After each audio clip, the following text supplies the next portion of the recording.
my life would have been a lot easier if I could have just not been like I am, because it would have meant that I had a hard work, I had a dedication, I had everything else, but I would have been much more palatable as a person.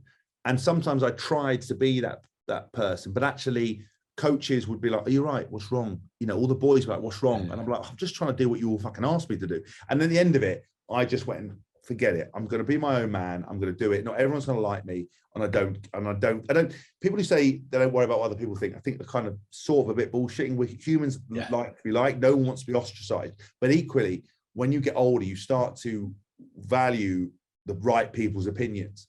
And actually, you know, you're a fan in the street, you're a fan in the stadium, who cares? It's not relevant to me. That doesn't matter. You know, if your teammates respect you, and even with my experience and I'm a celebrity, get me out of here. One of the things that, you know, I was, according to Chloe and to lots of people who watched it, members of the public, I've never watched it back, said I was on fire. I had a couple of days where I was a bit ratty, but I was like myself. I was like I would be in real life. If people were being silly and moany and whingy, and I would just sharpen them up as I would in real life. I was true to myself. And then the media over here put me as a wife beater, bizarrely, and an angry person, a bully. And then when I left, we left the jungle, sat in the car with Chloe. Chloe was trying to be like in a roundabout way because they had cameras right in our faces and was trying to tell me. It subsequently turned out that obviously I'd had this kind of meteoric rise to popularity and then had been labeled kind of, you know, the same level as Hitler in regards to this thing, and that it's been a bit of a media storm, and she'd had to go on TV. And I sort of got back to the hotel room very tired. I'd lost 12 kgs in 18 days. I was, you know, exhausted. I was sick of talking to people, sick of being on camera, performing, and having no instant feedback. The one beauty of not being in a jungle is if I fuck up or do something in the media, you know, Phil, you're great. You're so supportive of me. We've been friends for a long time. If I do something well or something happens or something good or bad, you'll message me and say, congratulations, mate, thinking of you. And I try to do the same for people I like. You don't always have to have the most intimate friendships, but as long as you know someone's watching, and just that nice little word, especially between men, I think is really important. But you don't have that in the jungle. You do something and you don't know whether it's gone down well. You don't know what they're filming, and they lure you into talking about everything. And you think, fucking hell, they're telling that story. This is good. And you find out none of it made it on, like none of it. So you go into that diary room, they ask you 30 questions about the day, and you go, oh, wow, they're going to put that in. That's interesting. And they don't. They just put whatever they want to put in there. And sometimes it doesn't even make sense.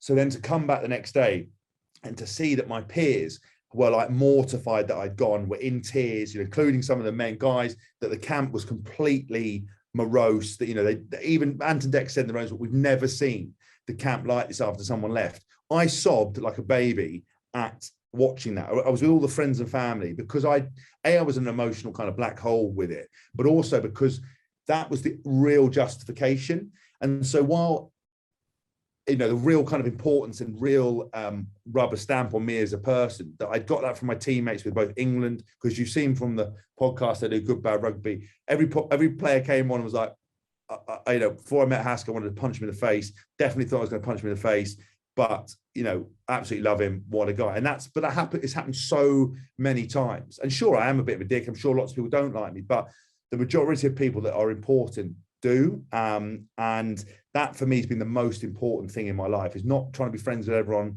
not trying to be popular to everyone, but worry about the people that really count. And it was personified in that jungle experience. And that's why when people say, oh, do you mind about being misunderstood, everything else, it used to be the narrative that everyone attached to every story, you know, hardworking James Haskell, you know, misunderstood by the media, but actually a good lad.